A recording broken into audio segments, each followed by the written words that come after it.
మీనరాశి. ఈ మీనరాశి వారికి కూడా గురుడు అధిపతి.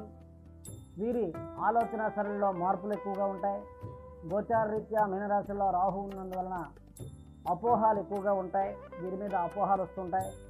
అంటే వీరు చేసేటువంటి ప్రతి పనిలో కూడా మనం మంచి చేస్తామనేటువంటి భావన మనకున్నప్పటికీ కూడా ఎదుటి వ్యక్తి ఏదో రకంగా కష్టపడాలనేటువంటి దానివల్ల ఫలితం దక్కుతున్నటువంటి భావన మీకున్నప్పటికీ కూడా ఏదో చేసేస్తున్నారు అనేటువంటి వృత్తి రీత్యా అవ్వచ్చు, అలాగే విద్యార్థుల రీత్యా అవ్వచ్చు, ఉద్యోగ రీత్యా అవ్వచ్చు, అవతల ప్రజలు అంటే అటువంటి వ్యక్తి ద్వారా అపోహ బలం ఎక్కువగా ఉంటుంది.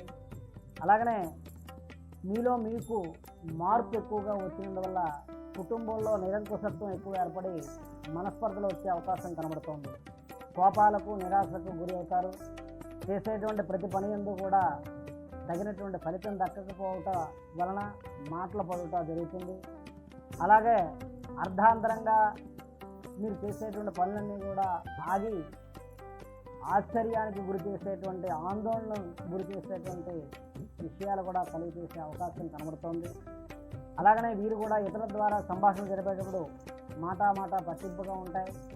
వీరు ఎంత మంచి కోరినప్పటికీ కూడా అవతల వ్యక్తి సురక్షితంగా తీసుకునే అవకాశాలు కనబడుతున్నాయి. కాబట్టి వీరు శివాలయంలో అఘోర పోషపత హోమం కానీ, అఘోర పోషపతులను కానీ, రుద్రుడు కానీ కలిసినట్టయితే వీరికి చాలా మంచి ఉత్కృష్టమైనటువంటి శుభ ఫలితాలు చేకూరుతున్నాయి.